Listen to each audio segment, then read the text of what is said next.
Dankie dat jy inskakel by die Oaks Podcast. Vandag is ons derde een in ons reeks oor kanker. En ek weet, hierdie is 'n relevante tema wat baie mense vra het oor en deurgaan, veral in ons tyd vandag. En so vandag praat ek met Idonet baie spesifiek oor haar belewenis waar sy haar suster aan die dood afgestaan het met kanker.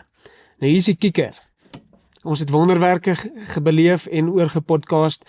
Ons het genesing beleef, remissie deur behandeling, maar dis ook waar dat baie van ons wat gelowig is, mense aan die dood afstaan met kanker. Met geloof, met vertroue in die Here, met 'n hoop, met skrif, selfs met getuienisse waar ons al gesien het dat die Here genesing bring.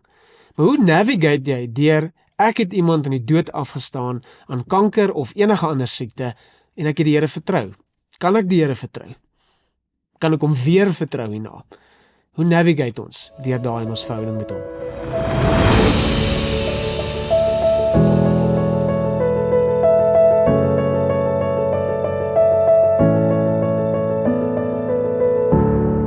Hi Idonet, dankie dat jy vandag bereid is om saam met my te kuier oor hierdie baie belangrike tema.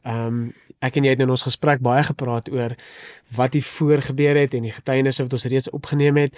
En ek het baie spesifiek vir jou gevra om saam met te kuier vandag, want ons wil die hele spektrum cover.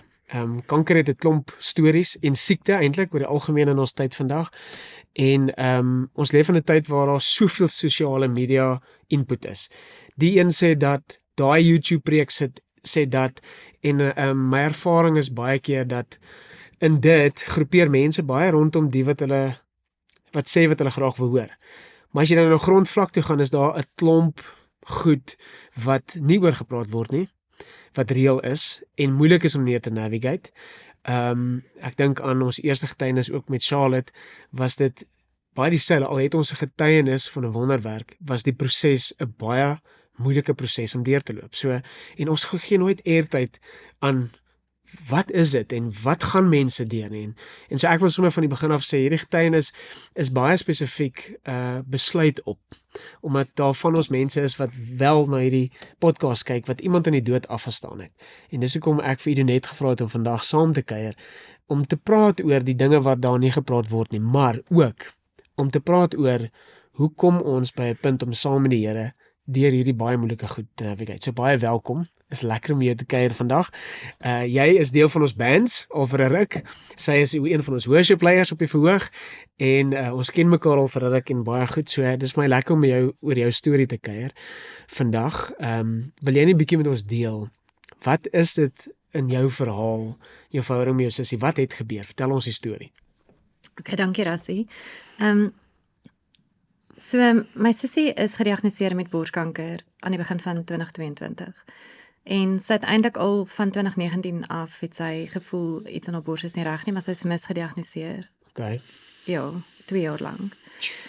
So, teen die tyd wat sy toe gediagnoseer is, was dit al klaar fase 3 kanker, invasive kanker, en sy het besluit om 'n meer van 'n natuurlike pad te volg. Sy het teen radioterapie en chemoterapie besluit vir baie goeie redes, en ons het haar 100% ondersteun in daai besluit. Toe in Julie 2023 het sy 'n mastektomie gehad, en ons het regtig geselebrate dat sy kankervry is. Sy het dit getuig, sy het absoluut na 'n oorwinning gestap van sy's kankervry, en sy het altyd die Here erken, jy weet, in haar lewe en in die pad wat sy gestap het saam met hom. In daai tyd ook het die Here iets regtig mooi kom doen vir ons. En ek wil dit vergelyk met Dawid en Jonathan. Die Here het Dawid en Jonathan se harte saamgeweef. Dis iets wat hy gedoen het. En ek het dieselfde ervaar. Ons was nie noodwendig altyd so close in ons vroeë jare nie, maar daar's iets wat gebeur het, en ek kon voel my hart was saam met haar geweef. So, die pad wat ek saam met haar gestap het, was regtig intens. Jy weet, dit was nie dalk my kind wat ek verloor het nie, dit was nie my man wat ek verloor het nie. Ek weet ons mense wat, ek wil amper sê, 'n persoon nog nader aan hulle verloor het, maar ons harte was saamgeweef. Dit was 'n stuk van my wat ek verloor het. Natuurlijk. En ja, so ons het gecelebrate, en jy weet, daar was 6 maande daarna, was regtig 'n victory tyd vir al. Toe, ja, einde 2023 het sy ag sy het kronies rugpyn gehad maar sy het eintlik al hele lewe lank so 'n bietjie met haar rug gesukkel, so mense het nie eintlik veel daarvan gemaak nie. Toe in die begin van 23 Januarie, 23 Januarie 2024, was sy in 'n ligte motorongeluk. Baie lig net 'n effense stamp gehad en toe het sy 'n fraktuur in haar nek. Sy het met 'n nekstut geloop wat sy ten einde daarna nooit kon afhaal nie. Sy het vir 'n CT gegaan en hulle het gesien daar's kanker in C1 in haar nek. Dit was 'n ontsettende skok.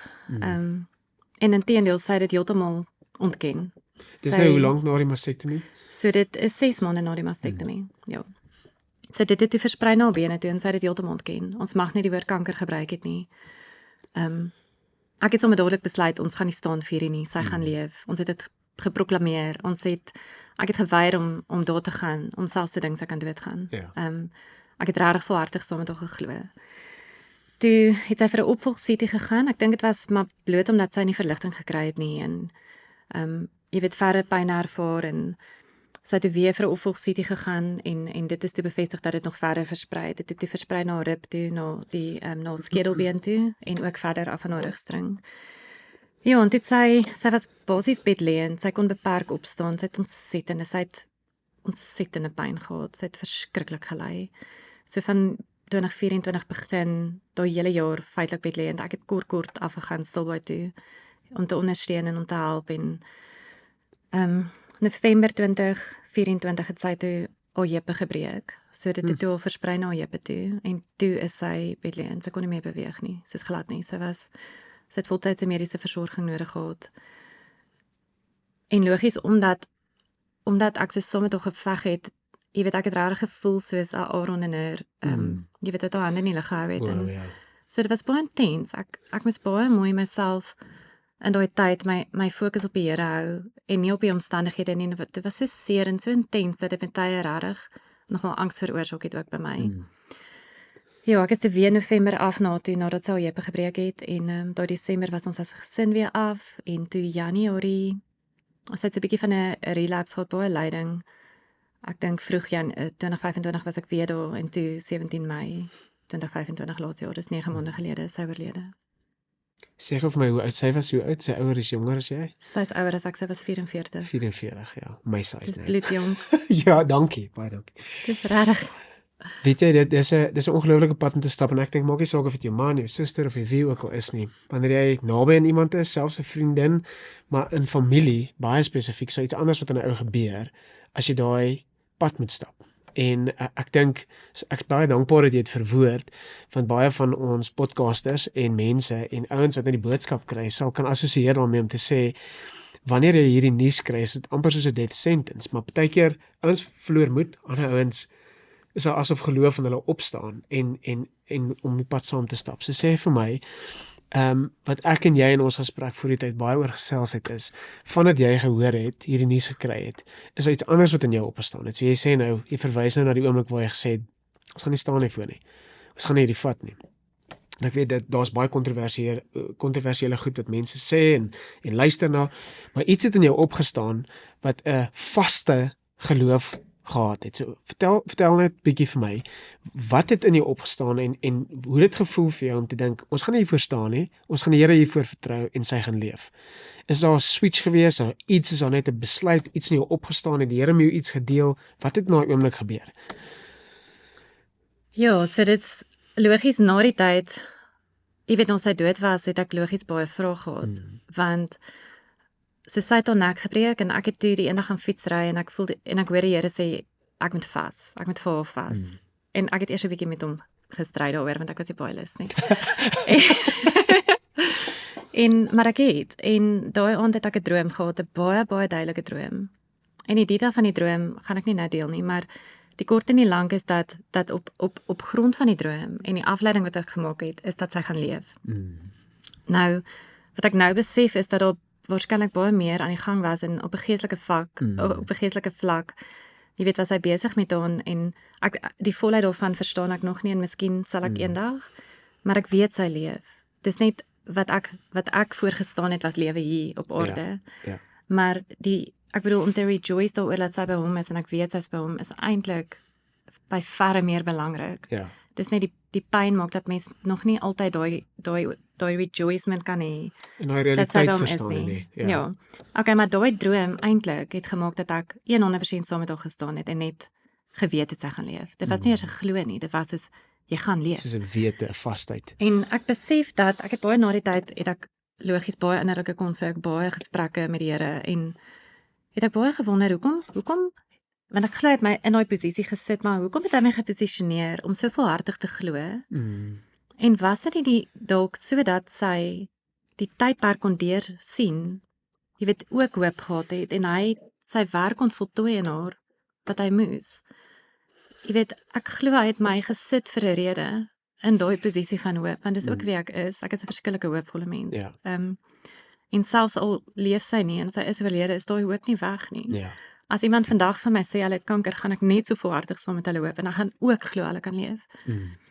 En ek bedoel dis logies net hy, maar ja, so om jou te antwoord, ja, hy het vir my gesê sy gaan leef en sy leef. Dis net ek het dit anders interpreteer. Ja. En dit is 'n groot realiteit. Is dit wat vir ons voorlê as hierdie lewe klaarmaak, is 'n lewe saam met hom en die woord sê daar's geen meer trane nie. Ten volle genees, ten volle herstel of eintlik wil ek amper sê die Here herstel ons net, bring ons in 'n verheerlikte staat in. So dit is 100% die waarheid. Maar dit moet 'n baie moeilike plek wees om deur te navigate in die proses waardeur jy is. Want ek bedoel ek nou Hebreërs 12 hier gaan soek. En dit is ekskuus tog Hebreërs 11, maar wat so duidelik is in die woord is dit wat jy sê, is dat geloof kan nie 'n wishy-washy ding wees nie. En ons praat nou oor 'n baie moeilike situasie soos kanker of siekte, met groot risiko's, want as jy glo, is daar groot risiko's in dit. Ek sê altyd vir mense, geloof spel ons risiko, maar dit is nie anders vir situasies in ons lewens wat die Here ook sê, hy verwag van ons om geloof te hê nie. So hierdie vers sê, geloof is egter die sekerheid van die dinge wat gehoop word. Jy praat nou oor hoop. Is 'n bewys van die dinge wat nie gesien word nie. Is 'n sekerheid van die dinge wat gehoop word, is 'n bewys van die dinge wat nie gesien word nie. So ek het nou 'n moeilike vraag om jou te vra. Gegeewe hierdie, is dit wat ek gehoor het in al ons gesprekke, wat in jou hart gebeur het, is daar was 'n sekerheid van genesing. En daar was 'n vasheid in jou. Jy het gesien wat op die oomblik nie gesien kan word nie. En dis wat die woord sê geloof is. Hoe het jy gedeel met die teleurstelling? Want ek was al ook in so 'n situasie waar die gewenste uitkoms nie was wat ek die Here voor vertrou het nie. En dan daai se halfe ontnigtering. Jy weet vir party mense maak dit nie sin nie, hoorie. Jou sussie het kanker, hoorie, hierdie situasie, is jy seker jy moet daar gaan? Ek onthou ons het 'n Christian vriend van ons wat ook oorlede is en ons regtig voor gebid het en die Here voor vertrou het en die mortuary het ons op die oomblik uitgejaag, jy weet.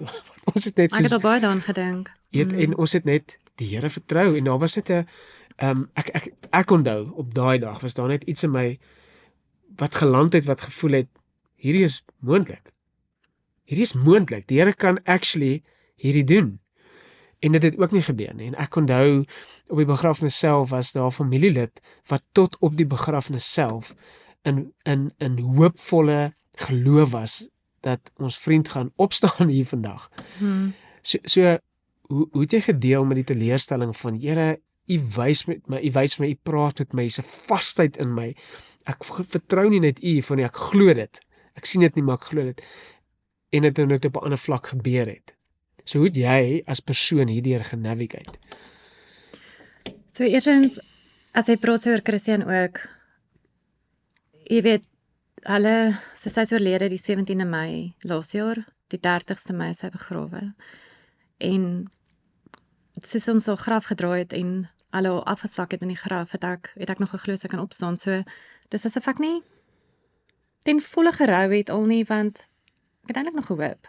Ja. En toe hulle die sand oor haar begin gooi, hulle het lebeton blokke op die kus en daar was dit waar ek gevoel het ek breek. Wat ek besef het is verby. Ja. En daai was swaar. En so, maar ek wil teruggaan, in daai 2 jaar van sy uitgevind het die kanker het versprei. So kom ons sê, of sy het dan ek mos gebreek 24 jaar. So kom ons sê dis 'n jaar en 'n half. in daai tyd het die Here, ek het so baie tyd met hom spandeer in die woord en hy het my die hele tyd teruggevat na wie hy is, die hele tyd. Dis mooi. En ek Na wie hy weet, is. as dit nie was vir dit nie, weet ek nie waar ek sou wees nie. Ek sou my dalk heeltemal oorgegee het aan my pyn as hy my nie geanker het nie. En dis net hy. Dis niks wat ek gedoen het nie. Dis net hy, want dis wie hy is. Die vers sê, the Lord is gracious and compassionate, slow to anger and rich in love. En ek het geweet, en ek kon voel hoe hy my aandag, my fokus heeltyd terugvat na hom toe. Dit maak nie saak hoe erg die storm was, of hoe seer dit was nie.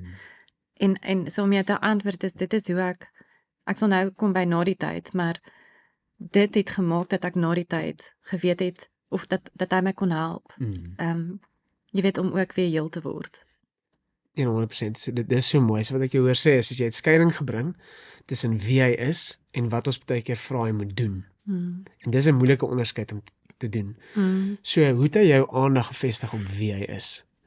Wat het daai vir jou gedoen? So wat interessant is ook, ek het 'n droom gehad, dis baie mooi, en ek het besef die droom is nie net op toepassing van haar in haar omstandighede nie, maar dis 'n droom wat eintlik waar is vir enigiets wat ons deurgaan wat moeilik is. Ja. Die droom was dat ek het 'n gewonde persoon gesien, erg gewond. En jy wil dadelik kyk, want die aandag is soos, o jette, jy weet hierdie ou, soos jy wil hom amper help, maar ek was besig om met Jesus te dans, en soos as ek vir die persoon kyk, kon ek sien hoe hy die persoon toeverf met sy bloed. Hy is besig met daai mens, en hy is besig met daai omstandighede wat moeilik is. Maar in daai oomblik het hy my heeltyd teruggevat na wie hy is, en soos ek in sy oë gekyk het, kon ek voel, jy weet, daai liefde en wie hy is, het my meer oorweldig as die pyn waarop ek my fokus kon sit. En dit was, en mens moet dit ook doelbewus besluit. So as ek sê besluit, bedoel ek, die Here bied vir jou dit. Hy definieer sy karakter. Hy gee vir ons alles wat ons nodig het, maar Hy forceer dit nie af nie. jy kan kies. Jy kan kies, gaan jy jou fokus sit op jou pyn en gaan dit jou identiteit word, of gaan jy jou fokus in hom vind en dit bly jou identiteit. En dit was 'n worstelstryd vir my. Daar was 'n punt waar ek so seer gehad het, wat ek kon voel my hart is stikkend. Ek kon buiten angs, ek het baie met angs gesukkel in daai 2 jaar. Daai pyn, ek kon daai pyn fisies in my lyf voel. En ek het eendag na die Here toe gegaan. Ek het baie keer vir my gesin gesê, julle gaan met genade hê met my, gee my net tyd. Ek het nodig om by Jesus te gaan sit, alleen. En ek het by hom gaan sit. En ek het so gehuil. En ek onthou, ek het op my knieë gegaan en ek het gehoor hy sê vir my, is jy bereid om haar vir my te gee? En ek hou daarvan om 'n daad te doen, jy weet, dit help my om fisies iets te doen. Ek dink, ek kan nie onthou of dit 'n veer of 'n blommetjie of een of ander iets was nie, en ek het dit in my hande geneem en ek het dit vir hom gegee. En daai release van daai pyn, nie van haar nie, van die pyn wat gepaard gaan ook, logies ook haar. Ek moes haar vir hom gee, want ek kan nie vashou, en jy weet, daai pyn maak dat ek nie 'n optimale mamma en 'n vrou kan wees vir my man nie. Ja, en daar was 'n release. Daar was 'n release daai dag, waar hy my hart kom heel maak het. So al mis ek haar, my hart is seer met tye, en ek huil nog steeds vir my sussie, is my hart nie meer stikkend nie. Die pyn is nie meer, ek vind nie my identiteit in die pyn meer nie. Ja. As Dit dit sin maak. veel meer nie, ja. Ja. Ja, dit is so belangrik. En dit is so moeilik. Sê vir my, as ek jou reg hoor, want dit is baie belangrik, vir almal wat jou storie hoor, en miskien kan assosieer, is die belangrike sleutel ding wat ek jou hoor sê vandag, is, ek en jy het voor die tyd gepraat, so, ek het my eie persona, manier om goed te deel, en baie van ons baie keer blameer die Here eerste, en ek wil nie dit veroordeel vandag nie, want party van ons verwerk dit, en kom weer terug na die Here toe, en beklei, soek 'n rede. Dis maar menslik om te sê, maar weet, wie kan ek blameer in hierdie proses? Maar die sleutel wat ek jou hoor sê is dat in jou toenadering tot die Here, hy genesing gebring het vir jou. Maar dit is nou in die middel van die storm. So baie keer dink ons dat geloof, se teken dat ek geloof gehad het, is dat ek die getuienis het vir dit wat ek die Here voor vertrou het. En dit is in sekere gevalle die waarheid. Maar wanneer ons net daai getuienisse vertel, dan neem ons aan, al die ander kere was daar nie geloof betrokke nie. En dis wat hierdie so moeilik maak. Hierdie is nie 'n westerse 1 + 1 is 2 nie. As jy geloof het, gaan die Here jou geloof beloon met 'n getuienis nie. Dit is net nie wat ons sien in die samelewing nie. Is dit wat ons die Here bly voor vertrou? Ja. Ek bedoel, ek dink een van die goed wat vir my die moeilikste is ek sê altyd vir mense, as jy met jou eie oë goed gesien het, nie gedroom het oor nie, of stories lees, of die stories in die Bybel net vertel, as jy met jou eie oë gesien het dat die Here mense genees, voor jou, as jy met jou eie oë radikale goed gesien het, soos demone wat mense in besit neem, wat die Here vrymaak, of deurbraak wat die Here gee, of ontmoeting wat die Here gee, wat dit ook al mag wees, dan is daar 'n stuk sekerheid in jou hart begin opstaan om te sê, ek weet die Here kan hierdie doen. Dis vas in my, dis nie net 'n wishy-washy, en om nog steeds baie keer deur die ding navigate, het in my baie keer vrae opgebring soos, maar wat mis ons hier? Is ons geloof nie groot genoeg nie? Vertrou ons die Here nie genoeg nie? Weet, dis 'n tipiese westerse mindset en manier om hierdeur te navigate. En ek moet baie eerlik sê, as my journeys in van hierdie gesprekke met die Here, het ek nie baie konkrete antwoorde gekry nie.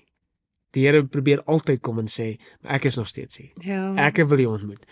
So ek wil by jou hoor, jy doen net die post in hierdie, wetende wat ons weet. Ons het al hoeveel keer goed gesien. Hoe het jy toe die Here jou ontmoet en in hierdie oomblik waar hy genesing vir jou kon bring, waar jy kon laat gaan, nie meer gebroke is nie, maar daar's altyd, ek weet daar's 'n koneksie. Om 'n verlies te hê beteken ook nie, dis net weg nie. Jy mis die persoon, die gevoel is reël, die situasie is reël. Maar soos jy sê, die Here bring daai genesing vir die, kan ons dit vanoggend ongesonde seer noem? Daar's 'n deurbraak in dit, en dit is waar die Here jou na hom toe getrek het. Hoe het jy na hierdie genou? Het die manier hoe jy oor die Here dink, die manier hoe jy oor hoe God werk en intree in ons lewens, het dit verander vir jou, of is dit dieselfde as voor die tyd? Okay, so daar's so baie wat ek kan dink, en ek hoop regtig ek kan alles sê wat belangrik is. Ek dink die eerste ding wat ek wil sê is dat die belangrike ding wat ek graag wil hê mense moet hoor, is dat dis maklik om jou, baie maklik, en ek het 100% begrip daarvoor, dis maklik om jou identiteit te vind in jou gebrokenheid. Ek moes baie Dis mooi goed. waak daarteen om die sussie te wees om 'n vrou te wees wat haar sussie verloor het. Wie is Irenet? Sy is die vrou wat haar sussie verloor Ja. het. Maar dis nie die waarheid oor my nie. Dis nie al waarvoor die Here my geroep het in my lewe is om haar buite gestaan het nie.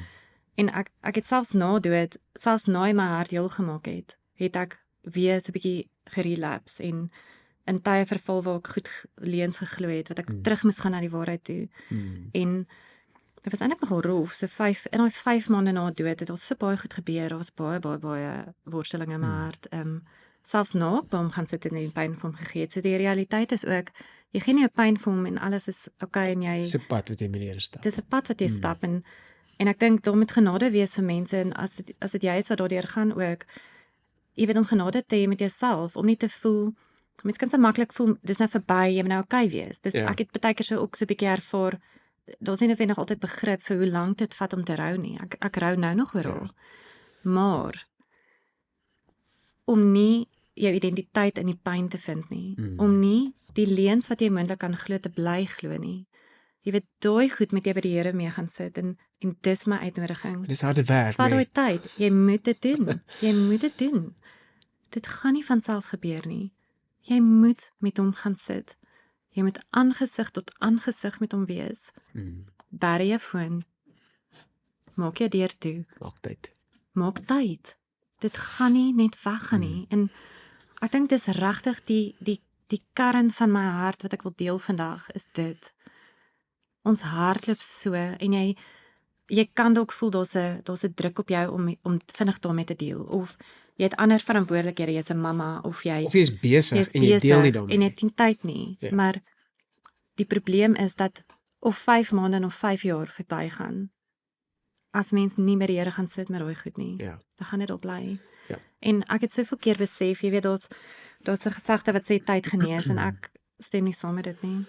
Ek glo tyd met die Here genees. Ja. Want ek kan mos sien daar's mense wat ek ken wat 5 plus jaar al terug iemand verloor het en hulle is presies nog waar hulle was, Ja. asof daai persoon gister gesterf het. En dis my uitnodiging, want ek weet, as ek gaan vassit dit in daai pyn, kon ek nie eintlik ook stap in wat die Here nog het vir my nie. Ek kan nie saam met goed. my sussie gesterf het nie. Ja, Verstaan jy, want ek is nog hier. dis goed. Maar Ja. dit is so relevant. Weet, as ek ons praat nou oor jou storie vanoggend, maar daar's ander stories soos vrouens wat mans in die dood afstaan, mans wat vrouens in die dood, se ouers wat kinders, kinders wat ouers. En dit is toepaslik op almal van hulle. So ons het 'n Rou Smart groepie by die gemeente en ons het binne die hele eerste jaar het ons baie stadig genavigate, want dis 'n nuwe groep en ek is baie bewus van die feit as jy nie deur is wat iemand anders deur is nie, baie versigtig wees wat jy sê Ja. en of jy aanneem jy weet wat hier moet gebeur of nie. So ons het toegelaat dat die groep met hulle spesifieke situasies ons lei in die temas wat ons met hulle hanteer het en hoe ons te werk gegaan het in die groep. En ek het presies dieselfde dae gesien. Party ouens moet survive, né? So daar's vrouens wat mans in die dood afgestaan het wat moet survive. Hulle het amper nie 'n keuse nie. En dan ook 'n klomp jaar later sukkel nog steeds met dieselfde amper rou emosie as 5 jaar terug, 4 jaar terug, want ek moet als behou. Ek weet nie hoe ek kan nie rou nie want ek moet alreeds goed behou en dis so waar wat jy sê. Is die Here het 'n plek in sy hart waar ons herstel kan word. En ek hou van wat jy sê. Jy sê daar's nog lewe vir jou, daar's iets vir jou nog vir die Here beplan. Wat sê Efesiërs 5, sit 18. Hy sê koop die tyd uit, 16. Koop die tyd uit want daar is boos en die tyd is min en ons is hier. Ons staan iemand in die dood af, maar ons bly hier en dis belangrik. So ek wil by jou hoor net in hierdie proses om toe te laat dat die Here mee werk, om intentioneel te wees as wat jy sê, by sy voete te gaan sit, om toe te laat om met jou te werk en om te kies om oor te gee, sodat hy die seer kan genees en met jou die pad kan stap wat hy wil, is so belangrik. Nou, een ding wat onvermydelik is mense. Mense is, jy weet, en ek verstaan ook, want party mense sê goed wat hulle nie moet sê nie, want hulle weet nie wat om te sê nie. Ander mense sê goed wat hulle nie oordink nie, wat baie seer maak vir mense in hierdie tipe situasies, en ander mense bly net stil, terwyl hulle eintlik naby is. Praat 'n bietjie met ons deur, wat is jou persoonlike ervaring in die proses, want mense is tog tweede, nie eerste nie, integraal ook tot ons genesing. Fellowship in ons community, ons kerkgemeenskappe, selgroepe, vriende, naby mense in jou familie. So dis onvermydelik in die proses. Wat was jou ervaring? Dis interessant, die eerste ding wat by my opkom is dat in daai tyd ook, logies mense hart is baie broos en ek moes ook dit klink so vreemd wat ek nou gaan sê, maar ek moes selfs onthou dat ek nie afhanklik is van mense om my vertroosting te wees nie, want eintlik is hy genoeg. Ja. Maar ons is nie op hierdie aarde alleen nie, Ja. en ons het community nodig. Ja. So ek het op 'n stadium eendag, ek weet ek het vir hom gesê, ek wil so graag sy liefde ervaar, ek wil so graag sy liefde sien, en hy sê vir my, maar kyk om jou. Ek bedoel, my vriendinne het my kom vashou en saam met my gehuil, en hulle het vir my plante gebring, en jy weet, ingetree en gebid, en regtig eintlik my ook omring in daai tyd. En so mense moet ook mooi besef dat die Here ook mense gebruik, en ek is so dankbaar, ek sal ewig dankbaar wees vir dit. Daar is mense wat mense amper sou verwag, 'n bietjie meer Nader moes kom. nader kom, of iets sê, oor die algemeen het ek nie 'n vreeslike verwagting op mense nie, ek dink die Here het my 'n bietjie genees van dit, want mens kan so maklik teleurgesteld wees as jy jou verwagting in mense sit, en dis nie 'n opregtheid wat ek nou sê, is dat die Here het dit lank terug in my lewe kom vestig, dat my verwagting op hom alleen moet wees, nie op my man nie op my kinders nie op my vriende nie. En so, ek is dankbaar as mense daar is en intree, en soms is daar mense wat bietjie awkward is om my, en dan sal ek sommer sê, dit is okay, ek praat graag oor my sussie, dis nie 'n onderwerp wat jy hoef te vermy, of voel, ek kan nie praat oor nie, en as ek huil ek, en jy weet, logies het ek geproklameer vir die wêreld dat sy gaan leef, so ek moes ook na die tyd, ek moet eerlikwaar sê, dit pla my glad nie, soos ek gee om wat iemand sê, van maar nou sy dood, nou wat nou? Wat nou, ja. Dis is, okay, maar wat het verander nie wie hy is nie, ja, sy leef nie, soos ek gehoop het en gesê het, sy gaan nie. Ja. Ek gaan nie terugdraai, ek sal dit nie anders doen nie. As jy vandag vir my vra, met die wete dat sy dood is, sou jy enigiets anders gedoen het, in daai 2 jaar, ek sou nie. Ek sê nog steeds vir gesê sy gaan leef. Ek het klomp keer vir gesê, sis, nee, moenie so praat nie, jy gaan lewe. Ek en jy gaan die otter saam stap en ons gaan ons dogtertjies saam grootmaak. Jy weet, dis moeilike goed hierdie. Ja. En dis okay. Ek sal dit weer doen en ek sal weer glo dat sy gaan leef en ek sal weer glo dat hy uit haar graf kan oprig. Ek Want jy het nie veel verander nie. Nee. En dis die ding, jy weet, of jy daai persoon is wat glo 'n persoon gaan leef en of jy daai persoon is wat die verloop van 'n siekte toestand sien en saam afskeid neem. Dis okay. Ja. Ek weet die Here het 'n plek vir ons almal, solank as dat ons weet wie hy is, want dit het nie verander nie.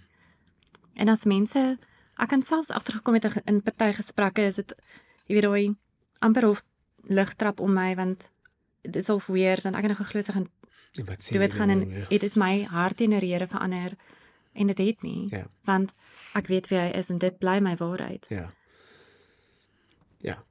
En dis wat die woord sê. En dis kom so moeilik is om die goed te navigate. Dis as ons probeer uitfigure hoe posisioneer ons onsself in ons verhouding met die Here. En ek hou baie van wat jy sê, want ek dink die realiteit is buite jou spesifieke situasie of mense wat met die dood deel, is daar soveel dinge in ons lewens wat ons die Here voor vertrou wat ons nie altyd sien nie. En dit maak dit soms moeilik. Weet ek het ruk terug, dis so nie 'n lekker situasie nie, maar 'n gesprek met iemand waar iemand net vir gesê het, maar die Here, ek het nie benefit by die Here nie. Vra van wat bedoel jy? Sê nee, die Here doen niks vir my nie. Sê ek maar wat sou jy vir die Here wil vra? Sy antwoord was, ek soek 'n R100,000 se bergfiets en die Here gee dit vir my. Sê ek so bra, jy kan daai ding self koop. Hoekom is dit jou evidence dat die Here vir jou lief is? En in die Weste dink ek het ons benadering tot die Here in ons verhouding so maklik geword dat ons is in 'n wetenskaplike verhouding en daar's formules wat werk en as die formules nie werk nie, beteken dit een van twee: of die Here is nie wie hy sê nie of hy bestaan nie, of ons glo heeltemal verkeerd. En my belewenis is dan gaan mense na een van twee kante toe. So ek het 'n laaste vraag vir jou oor dit spesifiek. As die Here duidelik is in die woord dat dit is wie hy is, wat doen ons met hoe hanteer jy die teleurstelling in die beloftes van die Here of in die dinge wat jy weet hy kan doen? Kom ons sê dit. Ons weet hy kan kanker genees. Ons het al enige getuienis op die podcast gehad van dit. Maar wat doen jy as jy teleurgesteld is in die Here? Want dis 'n menslike reaksie. Glo jy in jou geval, party mense glo God gee siekte. Dis nou waarvoor ons moet sê, alles wat in die wêreld gebeur, kom van die Here af. En so, ons het iemand in die dood afgestaan en watter siekte ook al, so hierdie moes die Here se wil wees. Want ek hoor baie keer mense sê dit. Ek hoor baie keer mense sê goed soos byvoorbeeld, die Here het hierdie ding oor jou pad gebring, want jy het iets verkeerd gedoen. Hy wil eintlik 'n lesie vir jou leer. En dit voel vir my baie keer net so ongenaakbaar, want as jy lank 'n kankerbed gesit het, wat ek al baie gedoen het, en jy moes dit sien met jou oë, ek sien net nie my God in hierdie scenario nie. So hoe het jy sin gemaak van daai? Is dit hy? Is dit nie hy nie? Ek dink Is 'n unfair question, maar ek vra. ja, wel, kom ek vat dit terug na my sussie toe. Jy weet, daar's soveel keer wat ek onthou, daar was tyd aan bel sy en dan sê ek sê wat, ek weet nie meer wat om vir haar te sê nie. Ja. Daai was vir my die moeilikste. Jy weet, jy voel jy het alles in jou gebring, al jou hoop en bemoediging, en dis net nie genoeg nie, want sy lê in haar bed. Ja. En sy lê. En ek wil amper sê, dis nie eers, ek voel amper dat my storie is nog 'n ligte storie. As sy haar storie moes vertel op daai oomblik, en die intensiteit daarvan, van hoe het sy daar gelê met 'n gebreekte nek, gebreekte heupe. Sy kan nie met haar kind speel nie, sy kan nie loop nie. En as my pa sien, het sy met haar hande in die lug gelê en hier aanbid. Ja. Jy weet, en dit voel vir my, ek het haar ook gereeld moes bemoedig, sis, ek weet nie hoekom hierdie gebeur nie, maar ek weet wie hy is, en dit verander nie. Ja. En die antwoord lê in dit, is dit 'n toets? Is dit wat ook al jy voel dit is? En of sy lewe en of sy sterf. Ja. dit verander nie wie hy is nie. En so ek kan nie sin maak daarvan nie. Ja. Eerlikwaar, ek het nie die antwoorde nie. Hoekom kan sy nie haar dogtertjie grootmaak nie? Dit breek my hart. Jy weet, hoekom is daar nou 'n dogtertjie sonder 'n mamma? Hoekom het my ouers hulle dogter verloor? Dis seer. Ja. En die ding is dat jy kan jouself verloor in daai vraag. En ons vra daai vraag. En ek het ook. En daar was tye wat ek begin en dankie tog die Here is so getrou. Want ek het leuns geglo oor hom. En ek moes dit bely. Ja.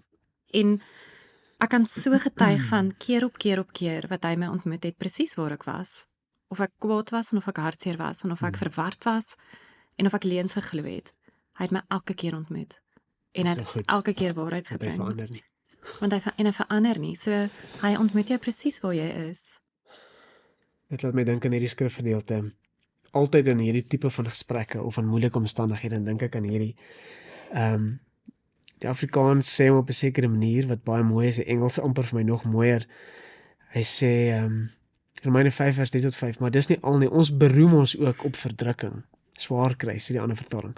Omdat ons weet wat verdrukking bewerkstellig, volharding lei tot betroubaarheid tot hoop, en die hoop beskaam nie, want God se liefde is in ons harte uitgestort deur die Heilige Gees wat hy vir ons gee. Die Engels sê, we glory in our tribulation, because tribulation produces perseverance, character, and character hope. En waarin ek altyd dink in hierdie omstandighede is nie, die Here bring hierdie goed noodwendig oor ons pad om hierdie te doen nie, maar wat hy wel sê is dat swaar kry gaan iewers in ons lewe met ons gebeur, op watter vlak ook al as mense. Maar as ons die vermoë het in daai omstandighede om te sê, ons weet vir waar ek nou is, I glory in my tribulation. Ek verheug my in my swaar kry, want as ek my lewe kan oopmaak in hierdie en die Here naby bring, te weet hy verander nie, dan kan hy in my 'n stuk volharding kweek, en hoop en 'n egtheid van geloof, sê die ander Afrikaanse vertaling, maar die Engels sê is perseverance, character and hope. Karakter in die ander Afrikaanse vertaling is egtheid van geloof. Met ander woorde, ten spyte van die dinge wat nie uitwerk soos ek gehoop het nie, word my geloof deur 'n vuurtoets gesit om eg te word, te bly, omdat ek my hoop op hom sit en nie net op dit wat ek weet hy kan doen nie. So en dis wat ek hoor in jou storie. En as ons vandag ons podcast so kan afsluit, as jy een of twee dinge, en ek dink dit het nou al herhaaldelik in ons gesprek deur geskemer, maar as jy vir mense wat min of meer in dieselfde omstandighede sit as waar jy is, as jy een of twee of drie dinge vir hulle kan sê wat hulle hoop kan gee, hoe navigate hulle deur hierdie tyd, wat sal dit wees? Ek dink die een ding is definitief om te erken wat dit is wat in jou hart aangaan. Ek dink, en jy hoef dit nie vir mense te sê nie, maar sê dit vir hom. Want ook die genesing kom deur die erkenning van wat ook al wat dit is, want ek het besef dat en hoe jy dit doen verskil vir party mense. Ek hou daarvan om te skryf. Ek sê partykeer net vir Here skryf as ek gevoel het ek kan nie bid nie, of wat ook al dit mag wees, waar ook al dit is, waar jy dit kan doen, maar spandeer die tyd en doen dit. Jy weet dit, vat daai tyd, en ek weet, ek hoor mense sê hulle is besig, hulle het nie tyd nie, maar jy weet dit vat nie so lank nie. Die Here Dis belangrik. Die Here is genadig en hy het nie vreeslik baie lang tyd nodig om jou te ontmoet nie. Neem net eers, jy weet, step out on the water. Die tweede ding is dat niks van hierdie het enigiets te doen met my nie. Dit is net hy. En ek kan regtig getuig daarvan. Dit kan so maklik, jy weet, mense kan so maklik dink, ja, maar sy is op 'n beter plek as ek. Jy weet, dit sal nie, ek gaan nie so vinnig oor dit kan kom nie, of die Here gaan my nie ontmoet nie, of mense gaan nie verstaan hoe seer my hart regtig is nie. Ek's nie gereed nie. Maar die ding is, dit het nie te doen met my nie. Dit is hy wat die werk om doen, elke keer, elke liewe keer. Maar ons met ons harte posisioneer na hom toe.